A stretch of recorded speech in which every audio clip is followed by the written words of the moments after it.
ஓம் சாய்ராம்.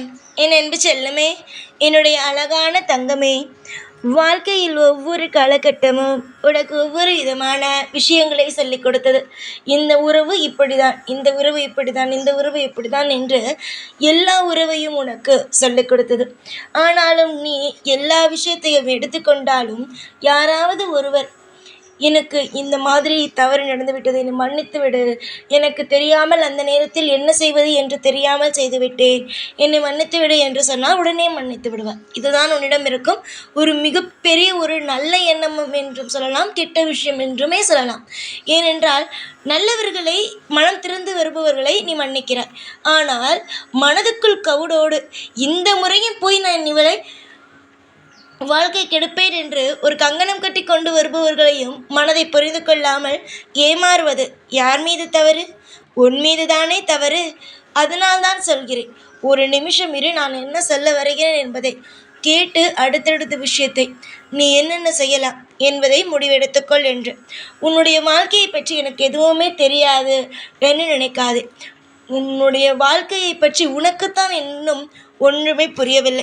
ஆனால் எனக்கு உன்னுடைய வாழ்க்கையை பற்றி எல்லாமே தெரியும். ஏனென்றால் இந்த வாழ்க்கையை உனக்கு கொடுத்ததும் நான் தான்.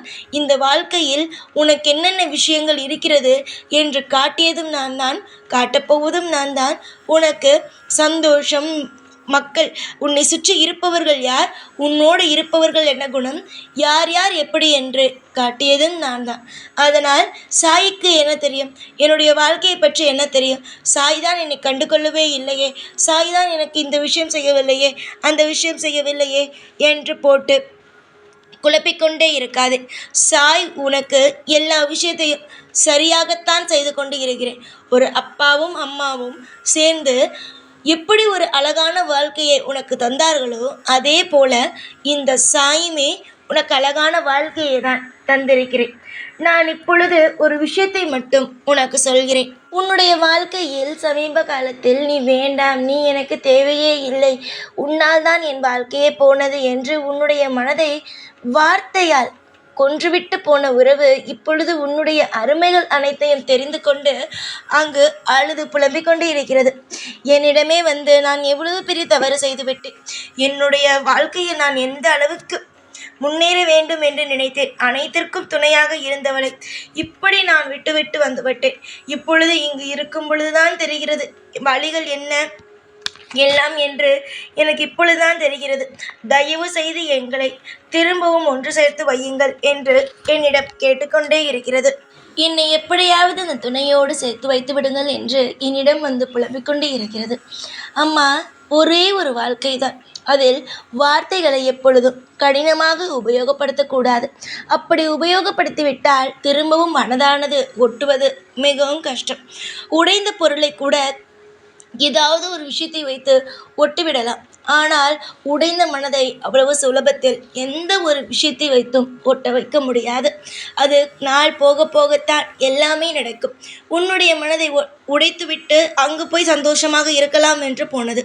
உன்னுடைய உறவே தேவையில்லை, உன்னுடைய பழக்கமே எனக்கு தேவையில்லை, நீ எனக்கு பிடிக்கவே இல்லை என்று அவ்வளவு பெரிய வருஷங்களை அப்படியே உடைத்துவிட்டு போனது. ஆனால் இப்பொழுது எனக்கு நீதான் வேண்டும் என்று அங்கு அழுது கொண்டு இருக்கிறது. இதில் என்ன நியாயம்? எனக்கு ஒரே ஒரு விஷயம்தான் தோன்றுகிறது. இது நான் உனக்கு சொல்லி போய் பேசு, போய் திரும்பவும் ஒன்று சேர்ந்து வாழுங்கள் என்று சொல்வதற்கு நான் வரவில்லை. எனக்கு ஒரே ஒரு விஷயம் மட்டும்தான் இப்பொழுது நான் உனக்கு சொல்ல வருவது. உன்னுடைய பிடித்த உறவு உன்னை விட்டு போனது. திரும்பவும் வந்தால் ஏற்றுக்கொள்ளலாமா, ஏற்றுக்கொள்ள வேண்டாமா என்பதை நீதான் முடிவெடுக்க வேண்டும்.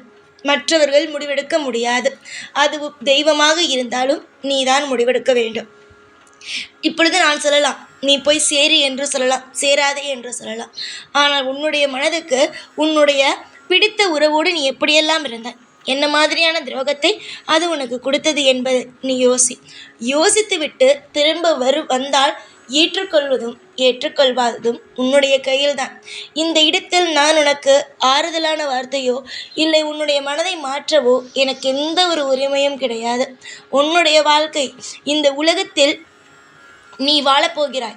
இந்த உலகத்தில் சந்தோஷமாக வாழ்வதும் மனதில் கஷ்டத்தோடு இருப்பது உன் கையில் இருக்கிறது.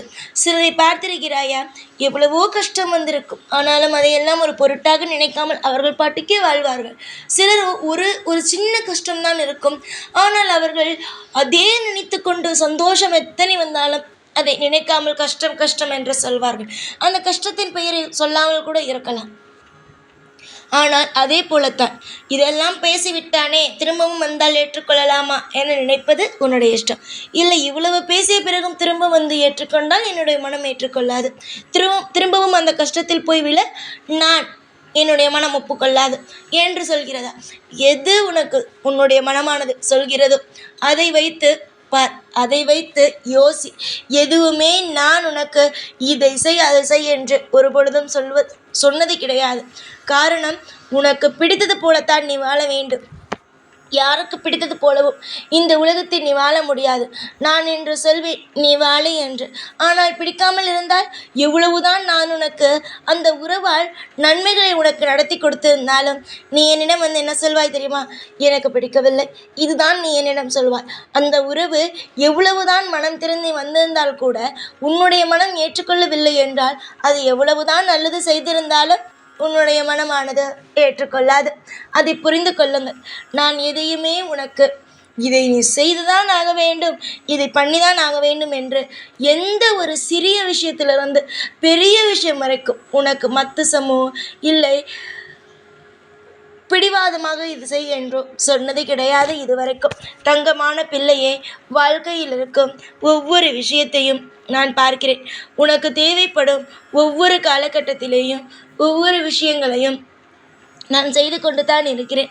கூடிய விரைவாக எல்லா விதத்திலேயும் அற்புதத்தை நான் நிகழ்த்துவேன். எல்லா விஷயத்திலேயும் நிதானமாக முடிவெடு. ஆனால் கண்டிப்பாக உன்னை விட்டு போன உறவு உன்னை தேடி வந்து உன்னிடம் வாழ்க்கையாய் எனக்கு உன்னோடு இருந்தால்தான் நன்றாக இருக்கிறது என்று உன்னிடம் வந்து பேசும். அதற்கு நீ இப்பொழுதே முடிவெடுத்து வைத்துக்கொள் என்றுதான் நான் சொல்கிறேன். ஆனாலும் என்னிடமும் நீ கேட்டுக்கொண்டுதான் இருக்கிறாய். ஒரு மனம் என்னிடம் வந்து கேட்பாய், அந்த உறவு என்னிடம் வந்தால் சந்தோஷமாக இருக்கும் சாயி என்று. அடுத்த நிமிஷம் ஐயோ வேண்டாம், நான் இப்பொழுதுதான் நிம்மதியாக இருக்கிறேன் என்று இன்னொரு மனம். அதனால் அந்த உறவு வருவதற்கு முன்பே உன்னிடம் வந்து வாழ்க்கை எனக்கு உன்னை விட்டு போனது தவறுதான், நிச்சயமாக எனக்கு உன்னுடைய வாழ்க்கையில் எனக்கு ஒரு ஒரு பக்கம் வேண்டும் என்று கேட்டால் கொடுப்பதும் கொடுக்காதும் உன்னுடைய இஷ்டம். ஆனால் முடிவு செய்து வைத்துக்கொள். வாழ்க்கையை போட்டு குழப்பிக்கொண்டே இருக்காதே. வாழ்க்கையை குழப்ப உனக்கு தான் கஷ்டம் வருமே தவிர மற்றபடி வேறு யாருக்கும் கஷ்டம் வராது. உன்னுடைய எதிர்காலத்தை பற்றி யோசித்து முடிவெடு.